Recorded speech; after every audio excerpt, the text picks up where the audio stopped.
Friends, welcome back. इसकी cutting को देखकर आप पता लगा सकते हो कि कितनी सॉफ्ट मिठाई बनी है। मैं आपके साथ बहुत ही सिंपल तरीके से लेकिन बहुत ही स्वादिष्ट मुंह में घुलने वाली मिठाई की रेसिपी शेयर करती रहती हूँ। तो चलिए आज की मिठाई बनाना शुरू करते हैं।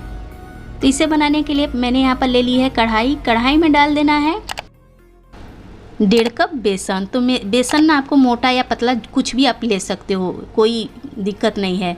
तो आप जो कप या कटोरी ले रहे हो ना, उसमें ना कोई भी लिक्विड 250 ml आना चाहिए। जैसे आप बोलते हो 1 पाव दूध, तो 1 पाव दूध उसमें आना चाहिए। तो बिल्कुल मेजरिंग कप का ही काम करता है।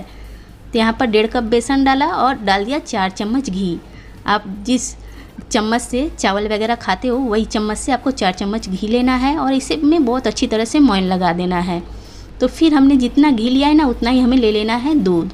तो दूध हमें लेना है रूम टेम्परेचर का और फिर इसे अच्छी तरह से दोनों हाथों से हमें रफ़ करते हुए इसमें मोइन लगा देना है, जिससे कि बहुत अच्छी तरह से ये मोइन हर जगह हो जाए और हमारे इस बेसन में ना बहुत अच्छे दाने आ जाए। तो यहाँ पर मैंने इसे रख दिया है चूल्हे पर। इसे लो टू मीडियम फ्लेम पर 10 मिनट तक अच्छी तरह से सेक लेना है। फ्लेम को बिल्कुल भी हाई नहीं रखना है और कंटिन्यू चलाते हुए ही इसे सेकना है।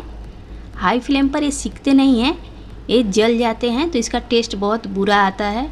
तो इसे धीमी आंच पर ही हमें अच्छी तरह से सेकना चाहिए। तो यहाँ पर 10 मिनट हो चुके हैं। देखिए ये बिल्कुल अच्छी तरह से सीख चुका है। तो इसे मैं हटा देती हूँ। यहाँ पर कढ़ाई बहुत ज़्यादा गर्म हो चुकी है, तो उस कढ़ाई में डाल देना है उसी कप से 1 कप चीनी। इस तरह से हम चीनी डालते हैं ना, चीनी हल्की कैरेमलाइज होने लगती है। तुरंत ही हमें इसमें फिर डाल देना है दूध हमें डालना है 1/2 लीटर। तो यहाँ पर देखिए चीनी में कैसे बबल्स आ रहे हैं। उसी कप से 2 कप नाप कर डालिएगा तो 1/2 लीटर हो जाएगा। तो चीनी हमारी इस तरह से डालने पर ना हल्की हल्की कैरेमलाइज होती है। तो मैं आपको चला कर दिखाती हूँ कि कैसे नीचे चिपक गई है। देखिए तो ये बहुत ज़्यादा कैरेमलाइज नहीं होगी, हल्की हल्की होगी। दूध का कलर बहुत अच्छा आ जाएगा और टेस्ट भी बहुत अच्छा आता है। तो यहाँ पर हमें ना इसे चलाते हुए ही रिड्यूस कर लेना है 200 ml। यहाँ पर 300 ml दूध रहना चाहिए। तो आप देखिए मेरा ये अच्छी तरह से पक चुका है। इसमें 200 ml दूध मैंने रिड्यूस कर लिया है और 300 ml ही बचा है और इसका कलर आप देख सकते हो।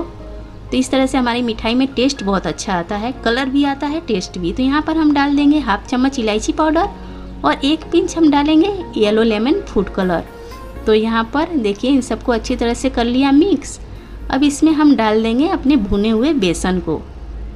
तो बेसन को डालना है और फटाफट से इसे चलाते हुए मिक्स करना है, छोड़ना नहीं है, नहीं तो इसमें लम्स आ जाएंगे। तो यहाँ पर इसे कंटिन्यू चलाते हुए ही अब हमें बिल्कुल सूखा कर लेना है। अभी सिर्फ 1 मिनट हुए हैं इसे मिक्स करते हुए, आप देख सकते हो कैसा सूखा होने लगा है। तो इसे कंटिन्यू चलाते हुए ही हमें सूखा कर लेना है। तो बहुत ज़्यादा समय नहीं लगता, आप देख सकते हो ये सूखने लगा है। यहाँ पर इस स्टेज में हम इसमें घी डालेंगे। आप जितना डालना चाहो आपकी मर्जी। आप इसमें घी नहीं भी डालना चाहो तो भी आप सूखा कर इसे हटा सकते हो। तो यहाँ पर मिठाई में अगर हम घी ना डालें तो इसमें मावे वाला टेस्ट ही नहीं आता। तो यहाँ पर फिर से मैंने 4 चम्मच ही घी ऐड किया है और इसे चलाते हुए हम अच्छी तरह से सूखा कर लेंगे। यहाँ पर आप देख सकते हो इसने कढ़ाई को छोड़ दिया है और एक ऐसा सूखा हो चुका है, पूरा हमारा ये डो इकट्ठा हो गया है। तो अब इसे ज़्यादा नहीं पकाना, अब इसे हम हटा देंगे चूल्हे पर से। तो यहाँ पर मैंने केक टिन को पहले से ही रेडी कर लिया था, मैं इसी में इसे जमाऊँगी। आप इसे थाली में भी जमा सकते हो, थाली में घी लगाकर अच्छी तरह से फैला देना। बहुत आसानी से उसमें भी ये जम जाते हैं और बहुत अच्छे पीसेस निकलते हैं।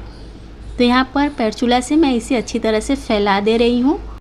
इस पर मैं थोड़े से ड्राई फ्रूट्स डाल दूँगी। जैसे यहाँ पर मैंने थोड़े से पिस्ता लिए हैं और मैंने यहाँ पर ले लिया है काजू और बादाम। तो ड्राई फ्रूट्स को भी डालकर इसे अच्छी तरह से प्रेस करते हुए हमें दबा देना है, जिससे कि ये बाहर ना निकले। अब इसे हम रख देंगे ठंडा होने के लिए। अब अगर बाहर रखोगे तो आधे घंटे में ये ठंडा हो जाएगा, अगर फ्रिज में रखोगे तो 10 मिनट लगेगा।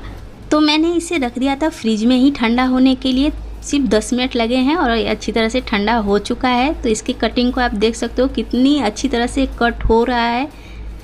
ये बहुत ही स्वादिष्ट मुंह में घुलने वाली हमारी ये मोहन थाल वाली मिठाई हो गई है तैयार। तो आ रही है जन्माष्टमी, तो आप भी इस रेसिपी को ज़रूर ट्राई करना। हमारे दिए हुए टिप्स को जैसे हम बतला रहे हैं आपको पूरा उसी तरह से अगर आप फॉलो करोगे ना, तो आप भी हमसे भी बहुत बढ़िया मिठाई बना सकते हो। तो वीडियो को पूरा देखा करो तो आप इसके दाने देख सकते हो कितनी दानेदार हमारी मोहन थाल हो गई है तैयार। अगर आपको मेरी ये रेसिपी पसंद आई हो तो प्लीज़ मेरे चैनल को सब्सक्राइब करें, लाइक, कमेंट एंड शेयर करें और इस जन्माष्टमी इस मिठाई को ज़रूर ट्राई करें।